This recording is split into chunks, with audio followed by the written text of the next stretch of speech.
Hey everyone, Jordan Meyer here, Wholesome Family Farms. Today we're going to actually talk about drought management and things you can do to set yourself up to be in a good spot during a drought.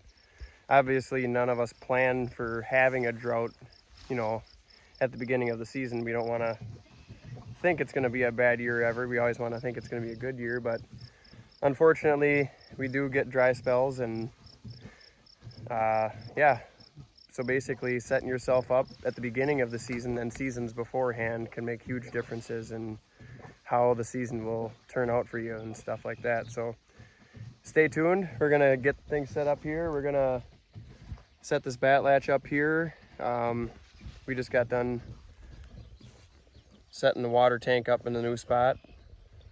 And the cows are just up the hill behind me there, so we'll let them through into the new paddock and we'll talk about drought management. Stay tuned. Now that we're all good and sweaty, we'll talk about tips on drought management and what we do and what kind of works for us, I guess. To start off, I guess we'll start at the beginning of the year or years prior. When you're grazing, you typically want to always leave a good thatch layer on the ground to keep your soil covered. It all starts with a biology, obviously. Keeping a good thatch layer on the soil keeps the ground covered, keeps the biology working, keeps the moisture in the soil, builds the organic matter to hold more water in your soil, builds, every percentage of organic matter they claim holds, 27,000 gallons of water per acre. And I guess when we start out grazing for the year, like for us, for instance, this year we were kind of really blessed to change it up a little bit for what we normally do with our management, talking to other like-minded folks. We combined our herds into one group, and normally we run one herd on this farm and then one on the other farm, but this year we blended them all together and we grazed at the one farm that we rent for, I don't know, it must have been close to a month, almost a month. And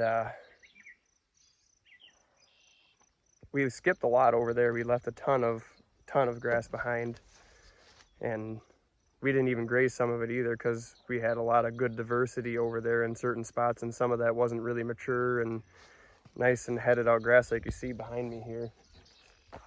This farm has a lot of orchard grass and tall fescue and other things, and yeah, it's ready to lay it down, and we're planting a lot of seed here for free, that's for sure.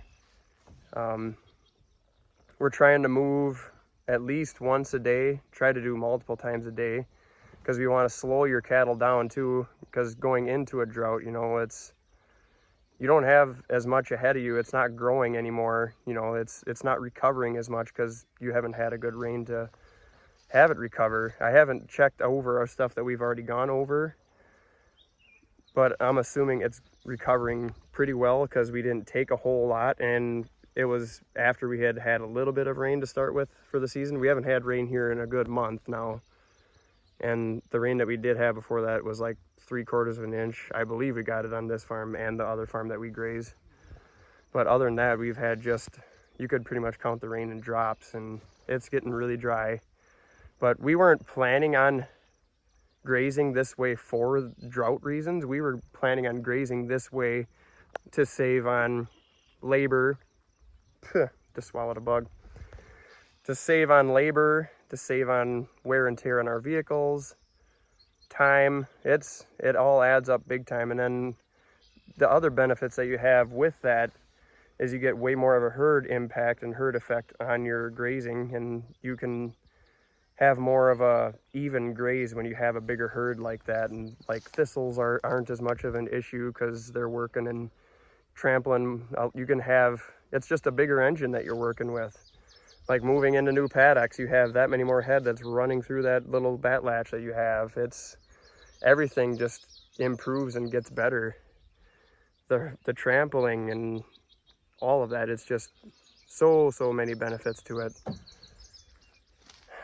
It's a really good thing. And by doing this, we're able to extend our rest periods. That was the main reason for doing it, so we could build more diversity in our grasses and forbs and legumes and everything else that you see out here.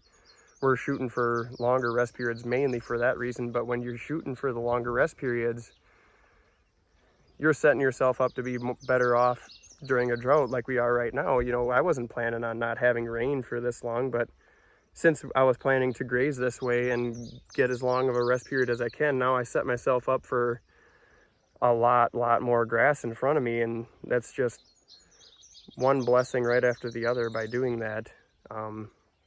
We figure we have a little over 20 days more on this farm, and we've been on this farm for a week.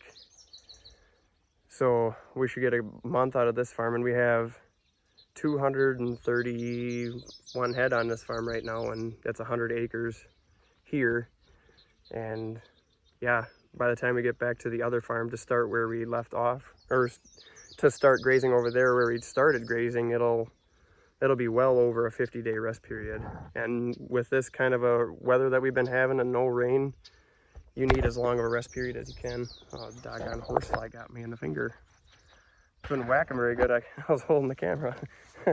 But yeah, that's some of the huge benefits of grazing this way. And yeah, just the drought thing falls right into it. But if we get to the point where we do end up grazing through everything that we have in front of us and it still hasn't rained, which will be, it'll have to be over 2 months where we didn't get any rain if that happens. Then we'll probably start feeding while we're grazing, but we're gonna have to always be watching the forecast in front of us and see if we can't pick up a rain. But yeah, that's one thing to be watching for as well. Most of these cattle that I've got here are custom cattle, and I don't foresee the owner wanting to sell any of the heifers off if I can't graze. So I'm assuming that he'll just want to bring me some feed, and we'll feed him out on pasture and graze at the same time, which will be a lot of benefits included with that too if that were to happen. It won't be very fun because it requires more work and stuff, but for the soil and stuff, it'll be a lot of really good benefits there as well. Also, you could think about destocking and getting less critters.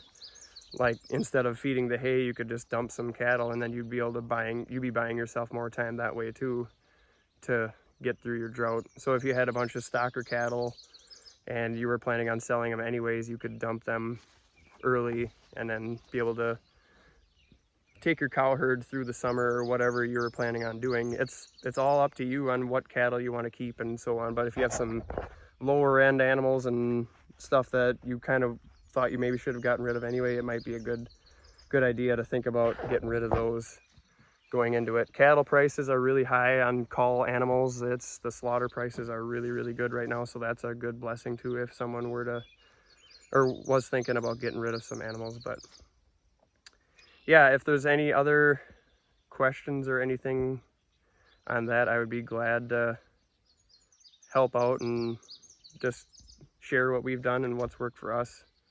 Obviously everybody has different goals and different management styles, and you just got to do what works for you. But that's what's been kind of up our alley, I guess, as of late. Yeah, still having a lot of fun grazing. This stuff is pretty incredible. It's some very tall stuff. It's up to my shoulders, neck, so it's a lot of fun. Cattle go into it and they disappear. So yeah, it's a lot of fun. What do we got here? That's interesting. That doesn't even look like ragweed, but I think it is actually. Huh. But with that, I am gonna head around home. I gotta finish chores up there yet, so the wife has been gracious enough to cover me for that so I can get over here to do this. Planning to adapt all the time, guys. God bless. Take care.